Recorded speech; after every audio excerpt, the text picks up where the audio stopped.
예수께서 여리고로 들어가 지나가시더라. 삭개오라 이름하는 자가 있으니 세리장이요 또한 부자라.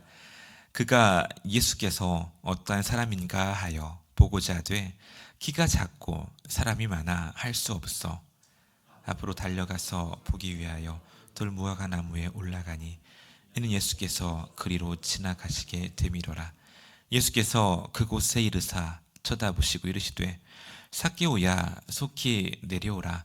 내가 오늘 내 집에 유하여야 하겠다 하시니 급히 내려가 즐거워하며 영접하거늘 무사람이 보고 수군거려 이르되 저가 주인의 집에 유하러 들어갔도다 하더라.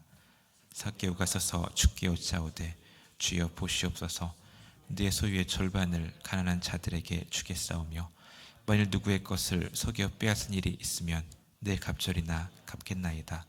예수께서 이르시되 오늘 구원이 이 집에 이르렀으니 이 사람도 아브라함의 자손임이로다. 온 것은 잃어버린 자를 찾아 구원하려 함이니라.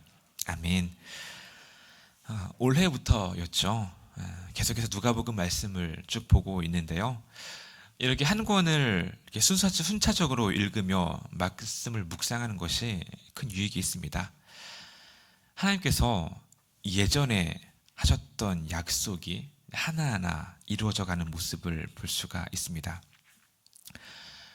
누가복음 18장에 이런 내용이 있습니다. 어떤 부자 관리가 예수님께 나와 묻습니다. 선생님, 내가 무엇을 하여야 영생을 얻으리이까? 예수께서 말씀하시죠. 네가 알고 있는 계명을 지켜라. 관리가 말합니다. 저 이런 것들 어려서부터 다 지켰습니다. 그러자 예수님께서 말씀하시죠. 내게 아직 한 가지 부족한 것이 있다. 내게 있는 것을 다 팔아서 가난한 자들에게 나누어 주라. 그러자 그 부자가 그 말을 듣고 근심하며 돌아갑니다. 예수님께서 말씀하시죠. 부자가 하나님 나라에 들어가는 게 얼마나 어려운지 낙타가 바늘귀에 들어가는 것이 부자가 하나님 나라에 들어가는 것보다 더 쉽다. 그러자 이 말을 들은 제자들이 말합니다. 아니 그러면 도대체 누가 구원을 얻을 수 있겠습니까? 제자들은 기겁했을 겁니다. 그리고 막막했을 겁니다. 방금 예수님께서 영생을 묻는 이 사람에게 한 이 요구는 참 이행하기가 쉽지 않은 요구였거든요. 그렇다고 방금 영생을 물은 이 사람이 그냥 이상한 사람도 아니었습니다. 첫째는 관리였습니다. 남부럽지 않은 직업을 가진 사람이었죠. 그리고 마태복음에 보면은 이 사람이 청년이었다고 말합니다. 젊은 사람이에요. 젊고 직업 좋고 거기에다가 부자입니다.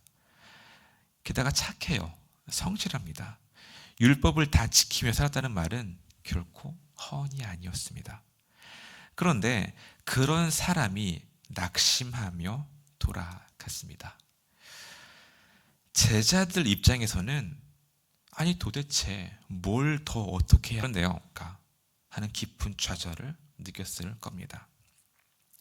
그런데요, 오늘 본문에는 전혀 다른 부류의 사람이 등장합니다. 삭개오라는 사람이에요. 우선은 세리장입니다. 글쎄요, 우리식으로 맞고 말하면 세무서장쯤 되나요? 하지만 성경에 나오는 세리가 그다지 환영받지 않는 사람임은 다 아실 겁니다. 당시는 이제 로마가 유다를 점령하는 상황이었죠.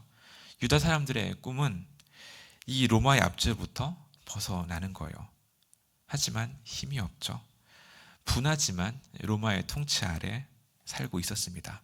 하지만 어떻게든 독립을 하고 싶어 했죠. 그런데 언제나 그렇듯이 항상 기회주의자들이 있습니다. 로마의 편에 서서 이제 로마의 명을 받아서 이제 세금을 걷어가지고 로마에 바치는 사람들이 있었죠. 바로 세리들입니다. 우리식으로 치면 앞잡이들이죠. 그리고 많은 세리들이 걷어들여야 할 돈보다 더 더 많이 거두어 드린 것 같아요. 하지만 어쩔 수 없죠. 괜히 세리의 눈밖에 나면은 로마로부터 무슨 일 당할지 모르니까요. 많은 사람들이 세리들을 아주 혐오했습니다. 사람들이 세리를 얼마나 혐오했냐면 이 세리들이 이 사람들하고 세트로 묶여서 동일한 취급을 받더라고요. 창기와 세리, 혹 창기나 혹은 죄인들과 같은 수준으로 세리들을 바라보았고 그렇게 취급했습니다. 구원하고는 전혀 거리가 먼 사람들 같죠.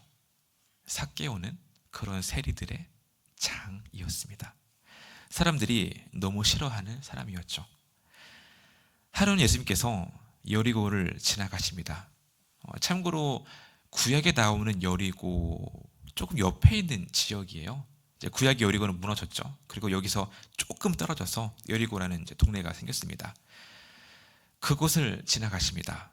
이 소식을 들은 이제 세리장 삭개오가 예수님이 어떤 분인지 보고 싶었습니다. 하지만 키가 작았다고 합니다. 좀 이렇게 무리에 둘러싸여 있으니까 볼 수가 없었어요. 그래서 삭개오가 어떻게 하냐면 미리 가서 그 돌 무화과 나무 위에 올라갑니다. 예전에는 이제 뽕나무로 번역되었는데 돌 무화과 나무가 좀 더 적절한 번역입니다. 좀 이상하죠? 아니 애들도 아니고 다 큰 어른이 나무에 올라가네. 그런데요, 그 당시 문화에서는 이 돌 무화과 나무에 올라가는 것이 아주 이상한 행동은 아니에요. 왜냐? 우선 돌 무화과 나무는 가지가 낮고 옆으로 뻗은 나무입니다. 그래서 올라가기가 어렵지 않고요. 이 무화과 나무 열매가 살짝 익을 때쯤 되면은 농부들이 나무에 올라갑니다. 그리고 일부러 열매에 흠집을 냅니다. 그러면 이제 열매에서 가스가 빠져나와요. 그래야 열매가 더 커지고 맛도 좋아집니다. 만약에 열매에 흠집을 내지 않으면 열매가 커지지도 않고 또 기생벌이 열매 안에 알을 낳아서 열매를 망치게 된다고 합니다. 그래서 농부들은 틈만 나면은 이제 나무에 올라가서 열매에 그 뾰족한 것으로 구멍을 냅니다. 그러니까 삭개오가 이 돌 무화과 나무에 올라간 것이 예수님의 시선을 끄는 아주 돌출적인 행동도 아니에요. 그리고 농부들이 무화과 나무에 올라가서 이제 열매 구멍을 이제 내기 때문에 뭐 흔한 광경이었습니다. 그냥 삭개오를 지나쳐서 지나갈 수도 있습니다. 삭개오도 뭐 단지 예수님을 이제 보고 싶었을 뿐입니다. 그 이상의 기대는 하지 않았어요. 그런데 예수님께서 갑자기 멈춰 서십니다. 5절입니다. 예수께서 그곳에 이르사 쳐다보시고 이르시되 삭개오야 하겠다 하시니. 갑자기 예수님께서 나무 위에 있는 삭개오를 쳐다보십니다. 말씀하시죠. 삭개오야 내려와라. 내가 오늘 내 집에 묵어야겠다. 그 자리에 있는 사람들이 기분 나빴습니다. 어쨌거나 예수님이 유명 인사잖아요. 제가 예전에 사역할 때 교회에서 외부 강사로 초대했던 분이 있었습니다. 혹시 가수 션을 아십니까? 요즘에는 뭐 자원봉사자나 행복전도사 같은 그런 방송 이미지가 강한데 원래는 힙합 그룹의 멤버였습니다. 저도 중학교 때에 이 분의 노래를 좀 이렇게 들으며 춤도 췄던 기억이 나는데요. 이제 이분을 초청한 다음에 집사님들이 난리가 난 겁니다.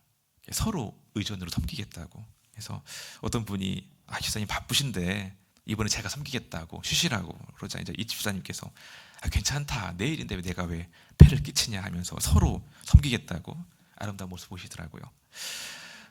저도 좀 이 기회에 연예인을 좀 보겠다 싶어가지고 이렇게 좀 기대하고 있었습니다.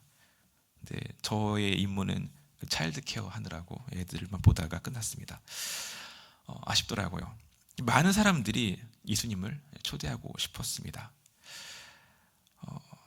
그런데 전혀 엉뚱한 사람의 집에 가겠다고 하시는 거예요. 그러자 사람들이 이렇게 말합니다. 7절입니다. 뭇 사람이 보고 수군거려 이르되 저가 죄인의 집에 유하러 들어갔다. 사람들은 불평합니다. 화가 났을 겁니다. 삭개오의 집이라고도 안 해요. 죄인의 집이라고 사람들이 그렇게 말합니다. 그런데 이후에 있을 변화를 사람들은 아무도 상상하지 못했을 겁니다. 8절입니다. 삭개오가 서서 주께 여짜오되 주여 보시옵소서 내 소유의 절반을 가난한 자들에게 주겠사오며 만일 누구의 것을 속여 빼앗은 일이 있으면 내 갑절이나 갚겠나이다. 제가 설교를 시작하면서 누가복음 18장에 나오는 그 부자 청년 이야기를 해드렸습니다. 예수님께서 그 부자 청년에게 말씀하시죠. 내게 아직도 한 가지 부족한 것이 있다. 내게 있는 것을 다 팔아 가난한 자들에게 나누어줘라. 그런데 그 부자가 이 말을 듣고 근심하며 떠나갔습니다. 그런데 예수님께서 원하셨던 그 행동이 지금 누구에게서 나왔습니까? 삭개오입니다. 사람들이 삭개오라는 이름도 부르지 않고 죄인이라는 이름으로 불렸던 그 삭개오가 자발적으로 예수님의 말씀을 이룹니다. 또한 삭개오가 말하죠. 만약 누구의 것을 속여 빼앗은 일이 있으면 4배로 갚아주겠습니다. 이 말은 이미 율법에 나와 있는 말입니다. 출애굽기 22장 1절인데요. 사람이 소나 양을 도둑질하여 잡거나 팔면 그는 그 소 한 마리에 소 5마리로 갚고 양 한 마리에 양 4마리로 갚을지니라. 그 율법의 말씀을 사람들로부터 죄인 취급받았던 삭개오가 이행합니다. 어떻게 이런 일이 일어났을까요? 사실 이미 18장에서 예수님께서 그 정답을 말씀하셨습니다. 부자 청년이 낙심하고 돌아갔을 때 사람들이 물었었죠. 듣느나이까 이르시되 그런즉 누가 구원을 얻을 수 있나이까 이르시되 무릇 사람이 할 수 없는 것을 하나님은 하실 수 있느니라. 삶의 변화는요, 하나님을 만났을 때 일어납니다. 그런데 사람들은 자기가 해보려고 해요. 부자 청년도 정말 열심히 율법을 지키며 영생을 소망하며 자기가 먼저 해보려고 노력했습니다. 그런데 예수님께서 이 부자 청년의 가장 약한 부분을 살짝만 건드리자 그 말 한마디에 무너져 버렸습니다. 낙심해 버렸지 않습니까? 사람은 안 됩니다. 노력으로 되지가 않습니다. 사람이 할 수 없기에 예수님께서 오셨죠. 10절입니다. 인자가 온 것은 잃어버린 자를 찾아 구원하려 함이라. 사람들이 이름도 안 부르고 죄인이라고 부른 삭개오 같은 사람도 예수님 만나면 달라집니다. 우리 삶을 변화시키는 유일한 분은 예수님입니다. 우리의 생각과 또 가치관과 행동을 변화시킬 수 있는 분은 예수님밖에 없습니다. 예수님 만나야 변합니다. 그리고 오늘 하루의 삶이 주님 안에서 또 새로운 삶, 변화된 삶 되기를 소망합니다. 기도하겠습니다. 시간 기도하실 때에 변화를 포기하는 부분이 있지 않습니까? 이 부분은 안 돼. 이 사람은 안 돼. 이 상황은 안 돼. 그렇게 포기해버린 부분이 있다면 기도합시다. 삭개오 같은 사람도 예수님 만나고 변했습니다. 예수님 만나면 변합니다. 예수님 안에서 모든 것들이 새로워지고 변화되게 해달라고 함께 시간 기도하기 원합니다.